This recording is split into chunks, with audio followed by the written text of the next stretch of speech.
ನಮಸ್ಕಾರ, welcome back to my YouTube channel new food recipes in Kannada.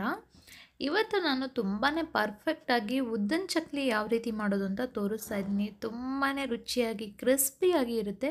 ಹಾಗಿದ್ರೆ ಬನ್ನಿ ತಡ ಮಾಡದೆ ನೋಡ್ಕೊಂಡು ಬಂದ್ಬಿಡೋಣ. ನೋಡಿ, ಇಲ್ಲಿ 1 ಕಪ್ ಆಗೋಷ್ಟು ಉದ್ದಿನ ಕಾಳನ್ನ ನಾನು ನೈಟ್ ನೆನೆಸಿಟ್ಟಿದ್ದೆ.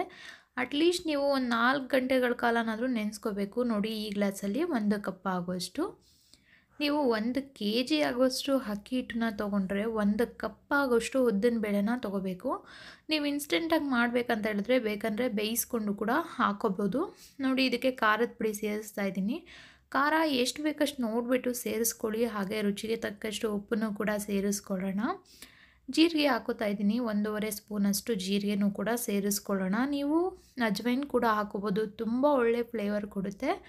ಇಷ್ಟನ್ನು ಹಾಕಿ ನೀಟಾಗಿ ಒಂದು ಬಾರಿ ಮಿಕ್ಸ್ ಮಾಡ್ಕೊಂಡು ಬಿಡೋಣ. ಎಲ್ಲ ಮನೇಲಿರೋ ಇಂಗ್ರೀಡಿಯೆಂಟ್ಸೇ ತುಂಬಾ ರುಚಿಯಾಗಿ ಸಿಂಪಲಾಗಿ ಮಾಡ್ಕೋಬೋದು. ಈಗ ಒಂದು 100 ಗ್ರಾಮಷ್ಟು ಎಣ್ಣೆನ ಬಿಸಿ ಮಾಡಿ ಬಿಸಿ ಎಣ್ಣೆನ ಈ ಹಿಟ್ಟೊಳಗಡೆ ಸೇರಿಸ್ಬೇಕು. ನೀವು ಎಣ್ಣೆ, ಬೆಣ್ಣೆ, ತುಪ್ಪ, ಡಾಲ್ಡಾ ಏನು ಬೇಕಾದರೂ ಕೂಡ ಹಾಕೋಬೋದು. ನಾನಿಲ್ಲಿ ಎಣ್ಣೆನ ಸೇರಿಸಿದ್ದೀನಿ.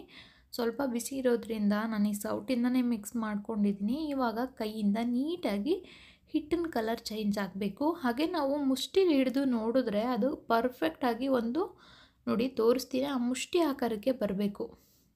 ಇವಾಗ ತೋರಿಸ್ತೀನಿ ನೋಡಿ, ಈ ರೀತಿ ಬಂದರೆ ಇದು ಪರ್ಫೆಕ್ಟಾಗಿ ಇಟ್ಟು ಎಣ್ಣೆ ಸಾಕಾಗಿದೆ ಅದಕ್ಕೆ ಅಂತ. ಜಾಸ್ತಿ ಕೂಡ ಆದರೆ ಚೆನ್ನಾಗಿರೋದಿಲ್ಲ.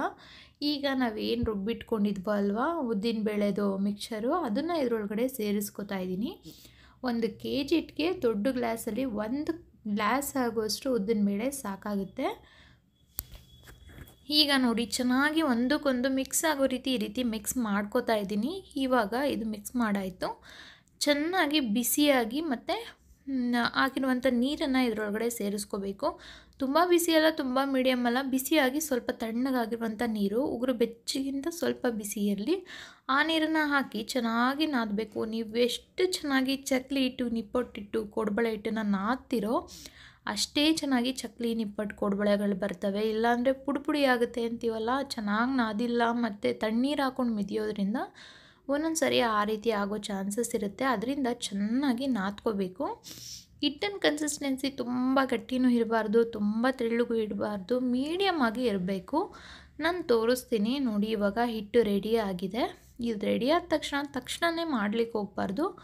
ಒಂದು 5-10 ನಿಮಿಷನಾದರೂ ಮುಚ್ಚಿ ಇಡಬೇಕು. ನಾನಿಲ್ಲಿ ಒಂದು 15 ನಿಮಿಷ ಬಿಡ್ತೀನಿ. ಇವಾಗ ಒಂದು 15 ನಿಮಿಷ ಆಗಿದೆ ನೋಡಿ. ಈ ರೀತಿ ತೆಗೆದು ತೋರಿಸ್ತೀನಿ ಎಷ್ಟು ಸಾಫ್ಟಾಗಿದೆ ಹಿಟ್ಟು. ನೋಡಿ, ಆ ಬೆರಳು ಇಟ್ಟ ತಕ್ಷಣ ಯಾವ ರೀತಿ ಸಾಫ್ಟಾಗಿ ಇದಾಯಿತು ಹಿಟ್ಟು ಅಂತ.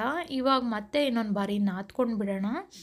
ನನ್ನ ಚಾನಲಲ್ಲಿ ಆಲೇ ಡಿಫ್ರೆಂಟ್ ಆಗಿರುವಂಥ ಚಕ್ಲಿ ರೆಸಿಪಿ, ನಿಪ್ಪಟ್ಟು, ಕೋಡ್ಬಳೆ ಎಲ್ಲನೂ ಕೂಡ ಅಪ್ಲೋಡ್ ಮಾಡಿದ್ದೀನಿ. ನೀವಿನ್ನೂ ನೋಡಿಲ್ಲ ಅಂತ ಹೇಳಿದ್ರೆ ಹೋಗಿ ನೋಡ್ಬೋದು. ಡಿಸ್ಕ್ರಿಪ್ಷನಲ್ಲಿ ಲಿಂಕ್ ಹಾಕ್ತೀನಿ. ಚಕ್ಲಿ ಒಳಗೆ ಎಣ್ಣೆನ ಹಾಕ್ಕೊಂಡಿದ್ದೀನಿ. ಯಾವ ಬಿಲ್ಲೆ ಬೇಕೋ ಆ ಬಿಲ್ಲೆ ಹಾಕ್ಕೊಳ್ಳಿ. ಸಾಮಾನ್ಯವಾಗಿ ಚಕ್ಲಿ ಒಳಗೆ ಚಕ್ಲಿ ಬಿಲ್ಲೆ ಹಾಕಿದ್ರೇ ಸರಿ.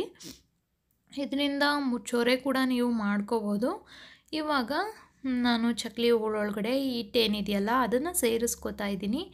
ಈ ಹಿಟ್ಟನ್ನು ನೀಟಾಗಿ ಕಂಪ್ಲೀಟಾಗಿ ಹೋಳು ತುಂಬ ಹಾಕಬೇಕು. ಇಲ್ಲ ಅಂತ ಹೇಳಿದ್ರೆ ಕಟ್ ಆಗಿಬಿಡುತ್ತೆ.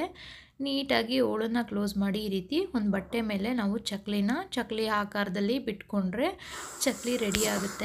ನೋಡಿ, ನಾನು ಈ ರೀತಿಯಾಗಿ ಬಟ್ಟೆ ಮೇಲೆ ಹಾಕ್ಕೊಂಡಿದ್ದೀನಿ ಚಕ್ಲಿನ. ಎಣ್ಣೆ ಬಿಸಿ ಆಗ್ಲಿಕ್ಕೆ ಇಟ್ಟಿದ್ದೆ. ಎಣ್ಣೆ ಬಿಸಿ ಆದಮೇಲೆ ಚೆನ್ನಾಗಿ ಬಿಸಿ ಆದಮೇಲೆ ಮೀಡಿಯಮ್ ಫ್ಲೇಮಲ್ಲಿ ಇಟ್ಕೊಂಡು ಚಕ್ಲಿಗಳನ್ನ ಬಿಡಬೇಕಾಗುತ್ತೆ. ಯಾಕಂತ ಹೇಳಿದ್ರೆ ತುಂಬ ನೀವು ಹೈ ಫ್ಲೇಮಲ್ಲಿ ಬೇಯಿಸ್ಕೊತು ಅಂತ ಹೇಳಿದ್ರೆ ಎಲ್ಲ ಸೀದೋಗ್ಬಿಡುತ್ತೆ ಮತ್ತು ಮೆತ್ತಗಾಗ್ಬಿಡುತ್ತೆ ಚಕ್ಲಿ. ನೀವು ಈ ರೀತಿ ಲೋ ಟು ಮೀಡಿಯಮ್ ಫ್ಲೇಮಲ್ಲಿ ಬೇಯಿಸೋದ್ರಿಂದ ಒಂದು ವಾರ 15 ದಿನ ಇಟ್ಟರೂ ಕೂಡ ಚಕ್ಲಿ ಏನೂ ಆಗೋದಿಲ್ಲ. ಅದೇ ಕ್ರಿಸ್ಪಿಯಾಗೇ ಇರ್ತವೆ. ನೀವೇನಾದರೂ ಬೇಗ ಬೇಯಿಸ್ಬಿಟ್ರೆ ಅದು ಸಾಫ್ಟ್ ಆಗಿಬಿಡುತ್ತೆ 1 ದಿನ 2 ದಿನದಲ್ಲೇ. ಸೊ ಅದರಿಂದ ಚೆನ್ನಾಗಿ ಲೋ ಟು ಮೀಡಿಯಮ್ ಫ್ಲೇಮಲ್ಲಿ ಬೇಯಿಸಿ. ಚಕ್ಲಿ ನಾವು ಯಾವಾಗ ಬಿಡ್ತೀವೋ ಅದು ಸ್ವಲ್ಪ ಮೇಲೆ ಬಂದಮೇಲೆ ನಾವು ಈ ರೀತಿ ಸೌಟಿಂದ ತಿರುಗಿಸ್ಬೇಕಾಗುತ್ತೆ. ಇದು ಸ್ವಲ್ಪ ಕಲರ್ ಚೇಂಜ್ ಆಗಲಿ ಇನ್ನೂ. ನೋಡಿ, ನಾನು ಈ ಕಲರ್ ಬರೋವರೆಗೂ ಮೀಡಿಯಮ್ ಫ್ಲೇಮಲ್ಲೇ ಬೇಯಿಸ್ಕೊಂಡಿದ್ದೀನಿ. ತುಂಬಾ ಗರಿಗರಿಯಾಗಿದೆ, ಎತ್ತುತ್ತಾ ಇದ್ರೇ ಗೊತ್ತಾಗುತ್ತೆ. ನೋಡಿದ್ರಲ್ವಾ ಯಾವ ರೀತಿಯಾಗಿ ಚಕ್ಲಿನ ಮಾಡೋದು ಅಂತ. ತುಂಬಾ ಸಿಂಪಲಾಗಿ ಮನೇಲಿರೋ ಇಂಗ್ರೀಡಿಯೆಂಟ್ಸಿಂದ. ಇವತ್ತಿನ ಈ ವಿಡಿಯೋ ಇಷ್ಟ ಆಗಿದರೆ ಲೈಕ್ ಮಾಡಿ, ಶೇರ್ ಮಾಡಿ, ಹಾಗೆ ಸಬ್ಸ್ಕ್ರೈಬ್ ಆಗಿ. ಬಾಯ್.